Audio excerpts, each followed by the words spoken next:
I've used this exact sales strategy on hundreds of calls and has helped generate tens of millions of dollars for my agency, Affluent.co. It's also the same framework that I've taught to thousands of agency owners across every industry to dramatically increase their close rates, albeit we are now in the era of AI. So we've been perfecting a new version of the strategy for 2026. And here's what may surprise you.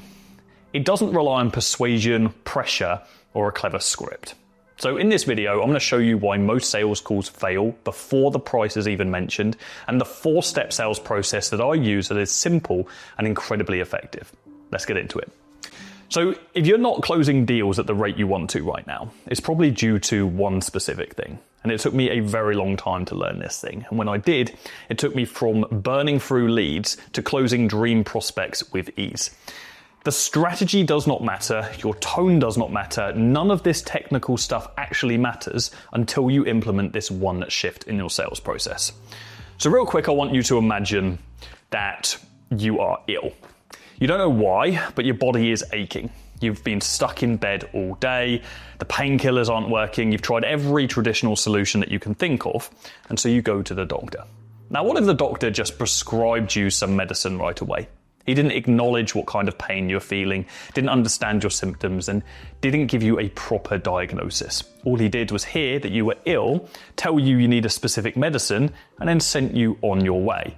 Now, if you compare that to a doctor who sat you down, diagnosed you, understood your situation, and deep dived into the cause of the issues that you're facing, and only after all that's been done, he then prescribed you medicine to fix it. Which of those doctors would you rather go to? I know I'd rather go to a doctor that actually cares what is wrong with me and isn't just trying to sell me some medicine. Sales is the exact same. If you face big objections at the end of the sales process, after you've told them what the service is, how it works, and how much it costs, then you are tackling things wrong, and you shouldn't just accept that. Because objections aren't handled at the end. They are prevented at the beginning. The real sale, so the moment the prospect says yes in their head, isn't when you've said the price. It's when you acknowledge their problems and identify the root cause of those problems. The price drop is just a point in which they verbalize what they already decided internally. People think that closing is a form of persuasion, when really closing is the byproduct of understanding. So before we go into the sales process, I need you to stop thinking like a pharmacist who's just trying to sell some medicine and start thinking like a real doctor. Only then can you really make a prospect feel like you actually give a shit and not just like they're a lead in your pipeline or a call in your calendar. So now we're thinking like a doctor. Let's look at the 4-step sales process that I use to diagnose a prospect and then sell them the medicine that they actually need and want. It consists of 4 key checkpoints: attention, identify, solve, and close. Attention is how you control the conversation. Identify is where you diagnose the real problem. Solve is where you present a solution to close the gap between where a prospect is and where they want to go. And then close is where they verbally make a decision. Now, before we break this down, I want to quickly pre-frame something. To make this practical and easy to follow, I'm going to use the example of an AI lead generation agency that helps clients generate more revenue using AI systems. But this strategy isn't only relevant to AI or lead gen or any specific agency. The mechanics stay exactly the same regardless of what you sell. You would simply adapt the wording to whatever outcome your service delivers, whether that's more leads, more sales, better retention, lower costs, or save time through automation. The structure of the sales conversation doesn't change. So I don't want you to get caught up in the example. Focus on the framework behind it. Okay, let's start by looking at the first stage of the meeting, attention. Attention covers 3 main things that are critical to whether or not we actually close a deal: frame, authority, and control. Now, the goal is to take control of the meeting early. We want to lower that awkwardness, and we got to establish ourselves as the guide. It's basically a battle for authority. And if you lose, you've effectively lost the meeting and the sale before you even got started. So here's how we master attention and set ourselves up for success in the meeting itself. Once you're both on the call, Don't rush into the offer or the sales part of the conversation. Just be a human and spend 1 to 2 minutes engaging in small talk to get the prospect to relax. You don't need a framework or a list of questions for this. Just take a genuine interest in them. Things like where they are calling from, what the weather's like, we love that in the UK. Do something to make them laugh or smile if that's in your personality, or mention something on their social media. Just get the endorphins flowing. You want the walls to come down as quickly as possible. So when you ask questions, you get the answers you're actually looking for. Now, once that's done, we're going to lay out a clear meeting structure in just one sentence so they know what to expect and how this process will go. This is vital. I want you to imagine something. Imagine you're interviewing for a job at a company, and the person that interviewing you didn't even ask how you were at the start. They didn't tell you how the process was going to go, and it just went straight into the meeting quizzing you. You'd rightfully have your guard up a bit, because you don't know what to expect. And that would be bad for the interviewer, because they won't get the information they're looking to get out of you, and it'll be a bad experience for you as well. So it's important you say something like, okay, so what I'm going to do is ask you a few questions to understand where you're at and maybe some of the bottlenecks you're facing right now, especially with how quick things are changing in your industry. And then if it feels like we're a good fit, I'll show you what we can do to help. Sound fair? Now, by doing this, we are making ourselves the leader. We're allowing ourselves to control the direction of the conversation, and we are signaling to them that we are not desperate to sell and take their money. But most importantly, it stops the prospect from hijacking the call. Because if they do that, it gives them the chance to talk themselves out of the sale. You've just wasted an hour. Now, once you frame the meeting like this, we're going to ask them why they took the call, to get the reason on the table straight away. Now, you probably already know why they're on the call, since they booked in from outreach or from ads, and they share much of the same pain points and desires of your other dream customers, otherwise known as your ICP. But you want them to say it out loud, not just so they can confirm that you're right, but so you can use this later on in the meeting. Now, some other quick things that I need you to consider before we move into the rest of the strategy are, number one, not closing on a normal phone call if you can avoid it, because humans are social creatures. We like to see each other, and that video creates an extra layer of trust, and we need those extra layers when we're selling. Number two, make sure you research the company beforehand so you can reference specifics. That way they don't feel like another call in your calendar, just another prospect.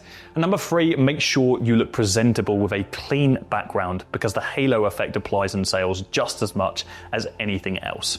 So if you and I are exchanging resources of value and I need to judge the value you have to offer me, the very first thing I'll look at is you, because the potential value I get is coming from you. So if you look bad, it will subconsciously impact how I view your service and what you have to offer. So it's a very easy mistake to make and also a very simple one to solve. Okay, now that we've covered attention, let's look at the second stage, identify. This is the stage where most of the sale actually happens, because people don't buy with logic. As some Harvard professor once said, they buy with emotion and then they justify it with logic. So that's what we'll focus on. Your prospect gets on the call because they feel a symptom. For most of your clients, it is we need more leads. But more leads isn't the real issue. It's just what they can see on the surface. Your job is to diagnose what's underneath that symptom. And once they feel understood at that level, trusting your solution becomes easy for them. Now, by the end of the identify stage, you need the prospect to admit 3 things out loud. This is very important. Number 1, this is a real problem. Number 2, it needs fixing now. And number 3, I can't fix it alone. And if you don't get those 3 admissions, you'll hear the usual objections later, the classic ones that you probably already heard. Things like, let me think about it, or send it over in an email, or it's not the right time right now. So here's a strategy that gets you away from all of that. First, you must establish their current situation. What is their revenue right now? What are they doing today to generate customers? What have they tried already? What worked? What didn't? And then you establish their desired situation. What do they want instead? What's the target revenue? What's the timeline to hit that goal? And most importantly, why does that goal matter to them? And then you find the gap. The gap is everything stopping them going from current to desired. And this is where all of the pain lives. And it's usually a mix of things they already know and things they've been ignoring. Okay, now knowing the gap isn't enough, the things in the way. You need to make them feel it. And that's what the 3 layers deep framework is for. And it's a tactic that the best salespeople use, but most people shy away from. Yet this is the difference between prospects buying from you regardless of the price and you begging them to go ahead with your service. So pay attention to this. Layer 1 is where we expand the pain. The purpose of this layer is to figure out what is broken and how it makes the prospect feel. Because the problem is, as a business owner, they have so many things to worry about, they've become accustomed to worrying. Think of it like carrying a heavy backpack. At the beginning, you feel all the weight on your shoulders, okay? You're trudging up the hill and actively you're ignoring the strain it places on your body. But over time, you get used to the weight and eventually it feels normal. So as bad as it sounds, we want the business owner to feel that pain again, that weight. In fact, we want to make it even worse. And the way we do that is to slow right down in the process. Let's say they tell you, we get leads, but we don't close them. You don't nod and move on, you go deeper. You ask questions like, why do you think that is? Walk me through what happens when a lead comes in. Where does the process break? And how is this affecting you? And when they finally identify a feeling like frustration or stress, you don't comfort them and change the topic. You simply ask them, why is it frustrating? Now that one question forces them to relive that moment. That's how you get admission 1. This is real. Now you turn pain into urgency using layer 2. Because a problem without urgency becomes an I'll think about it objection. So you want to pressure test time. Ask questions like, how long has this been going on? What happens if nothing changes in the next 6 months? And if you want an easy way to create urgency in 2026, this is a hack. This is where AI anxiety fits perfectly. Because businesses have serious fear of missing out right now, or FOMO, around AI. Their competitors are adapting fast, and the longer that they wait, the bigger their gap gets. And this is usually the moment where it clicks for them. AI isn't some future advantage anymore, it's already shaping who wins and loses. And once they realize that, the question stops being, should I do this? And becomes, how much is waiting already costing me? So if you want to get them feeling urgent with AI, using AI anxiety, use questions like, what's the cost of not using the same AI systems that other dentists are using? If your competitors are using AI to generate more clients right now, how much business are you already losing? Can you really afford to play catch up in 6 months from now? These kind of questions make the consequences of doing nothing feel real. And that's how we get admission 2. This needs fixing now. So, now you need the final admission. They have to say, in their own words, I can't solve this alone. Now to do this, ask, what have you already done to try and fix this? Why didn't it work? What's stopping you from solving it internally? And you keep going until the pattern becomes obvious to them. They've tried things, it hasn't worked, they're still here on a call looking for help. And once they reach that conclusion themselves, and it's vital they reach that conclusion themselves, you've got admission number 3. Now you are no longer pitching, you're simply the obvious next step. And if you do this properly, the rest of the call becomes very straightforward, because by the time you present your solution, it feels like the natural answer to a problem that they've already accepted. Okay, now let's move on to the next stage, solve. This section is effectively a bridge between where they are and where they want to go based on what they said in identify. Now, before you present your solution, you need to summarize your understanding of their situation. This is how you make them feel deeply understood. Say something like, I've got a clear picture of where you're at. You're currently at X, you want to get to Y, you've tried Z, which is causing this problem. Does that sound right? And once they agree, you ask for permission to continue. Cool. Would you like me to walk you through how I'd help you close that gap? This moment is critical because now you're not pitching, you're helping, and they invited you to do so. Now, this is where some people like to use a presentation, but I only recommend this in very specific situations. And this is where most people also mess it up. You should only use a presentation if one of 2 of these things I'm about to go through is true. 1, you work with one niche, so the presentation feels highly relevant and personal to them. Or number 2, you've adapted the presentation before the call, so it's tailored to their exact situation. If neither of those are true, do not use a presentation. Running a generic deck after a strong identify stage will undo all of your hard work. You've just got them into this fluid, emotional state, and you're now forcing them through a rigid sales process. Now, if you're ever in any doubt, round up the call here. Give the summary and then say, I want to bring you a strategy tailored to your situation. Let's book another call tomorrow and I'll walk you through a custom solution. And this is called a 2-call close. And it's a power move. It's not a weakness. Now, despite this, if you are presenting and you are going for a 1-call close, here's the rule. Do not drown them in technical stuff. Most people only care about themselves. So focus on the outcomes and the benefits they'll receive, not how you will get them there. Make sure you tie everything back to what they admitted in Identify. This is why we put in all that groundwork. And by doing this, you won't come across salesy because all you're doing is using their own words. So what exactly are we saying? Well, we give them our elevator pitch. For example, if you're an AI lead gen agency, it might sound something like this. Well, my area of expertise is helping law firms stay ahead by installing a custom AI appointment setting system. I say appointments because we don't just generate leads, we qualify them, make sure they're a good fit, and then we book them straight into your calendar to save you time. And we can even use this system for existing leads. We prioritize speed to lead and we increase conversions by an average of 3x for every client that we work with. And that's it.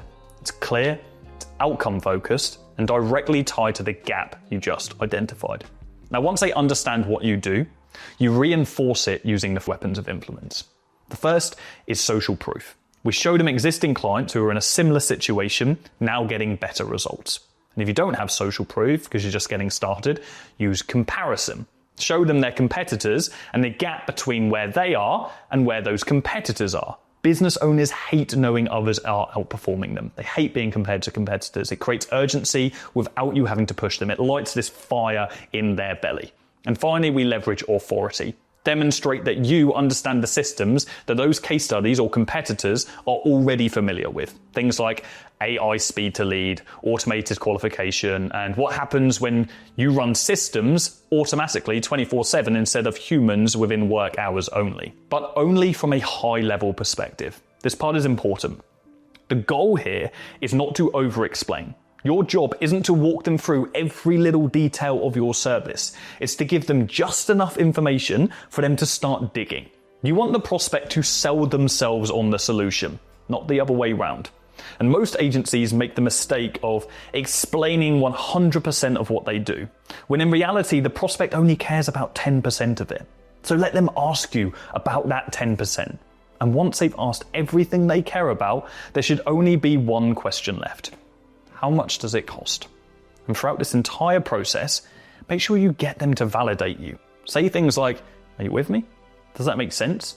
You want them to be agreeing that this is the right solution before you even mention the price. And by the way, if you want me to, I can do a full detailed breakdown of how to craft a killer elevator pitch for your agency, for your business. And so if you want that, just comment down below and let me know. And if enough of you do, then I'll get it recorded. Now, we move on to the final part of the meeting, and that is the close. Now, the funny thing about closing is it's actually meant to be quite boring and straightforward, because if Identify and Solve were done right, the deal is already closed. The prospect already believes you're the right person for the job. So this section is simply about saying the price and getting verbal confirmation. But before you say the price, I want you to do one final thing, a quick temperature check. Ask them, on a scale of 1 to 10, how confident are you that this is what you need right now? If they say anything less than a 9, don't move forward. Ask, okay, what would need to happen for this to be a 10? This gives you final objections before you say the price, when it is much easier to handle them.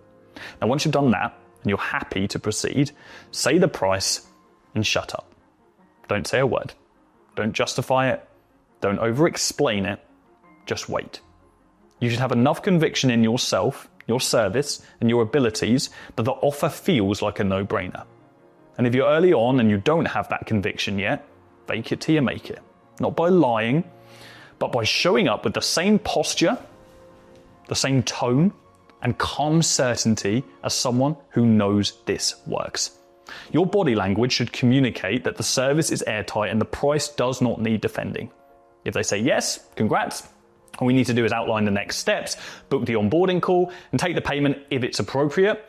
If they say no, don't see it as a rejection, see it as a request for information. Refer back to them validating the solution earlier and ask, okay, well, you were just at an 8. What changed? And then you handle the objection and repeat the process. If identify was done properly, you shouldn't get more than 1 or 2 objections. For example, one of the most common objections you'll hear is, I need to speak to my partner. And in most cases, this isn't even a real objection. It's a smokescreen. And so you respond with, just so I understand, if you were the sole decision maker, would you be moving forward today? If they say yes, you follow up with, okay, great. Well, what could your partner say that would change your mind? That question exposes the real objection instantly. And once you know what that is, you can address it properly or decide whether a follow-up call makes sense. And if it is genuinely a partner decision, then always book the next call. Never leave a sales call without 1 more booked. And don't allow the prospect to sell on your behalf. Get the other decision maker on the call and pitch directly to them yourself. Now, if you are early on in your agency journey and objections keep coming up, which will happen, you can tweak your offer to pay after results. I would never lead with this. It's always a last resort. But if a prospect is stuck and skeptical, it can push them over the edge. At the end of the day, that case study is extremely valuable to you early on. If you do offer a pay on results guarantee, it must come from confidence, not weakness. Otherwise, it devalues the service. Say something like, I'm confident this will work with you, so I'll prove it first. And by the way, I can do a full detailed breakdown video on objection handling as well in the future. What to say, what not to say, how to say in control of the conversation yourself. Just comment down below again and let me know as usual. Now, sales is just one part of running and scaling an agency successfully. And if you need help with other areas like foundations or operations or service delivery, click the video on screen right now and check out my free 6-hour AI lead gen course. Subscribe for more and I'll see you soon. Cheers.